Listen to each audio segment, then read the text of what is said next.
Assalamualaikum warahmatullahi wabarakatuh. Kembali lagi dalam pelajaran sosiologi. Hari ini kita akan membahas tentang kelompok sosial bagian ketiga.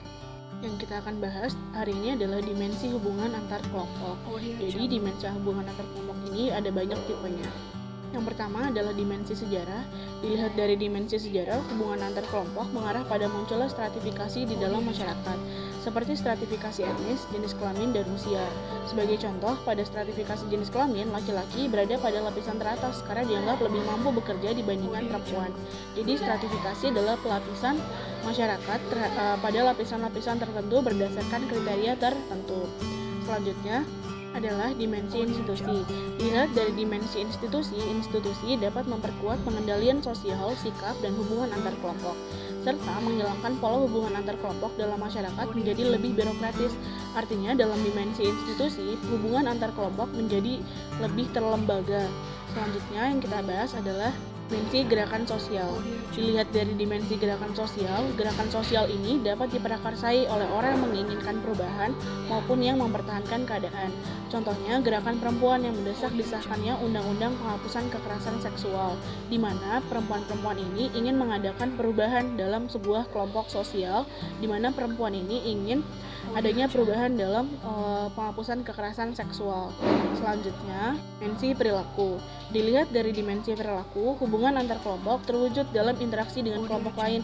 Artinya dalam dimensi perilaku ini yang ditekankan adalah interaksinya.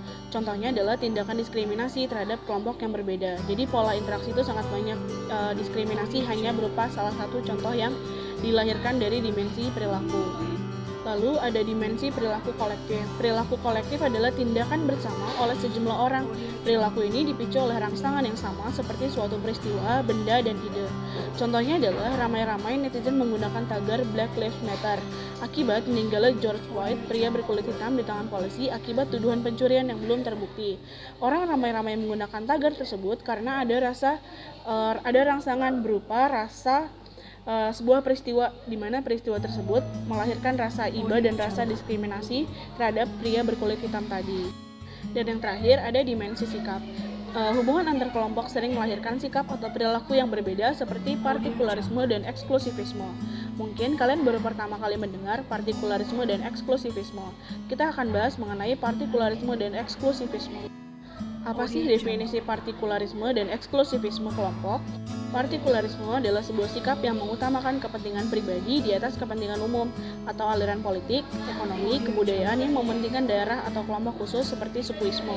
Jadi dalam partikularisme ini yang didahulukan adalah rasa kesamaan antar golongan.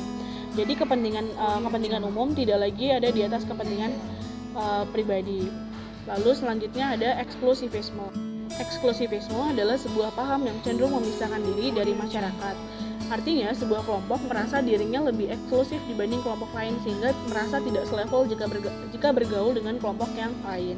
Sekian pertemuan hari ini. Assalamualaikum warahmatullahi wabarakatuh.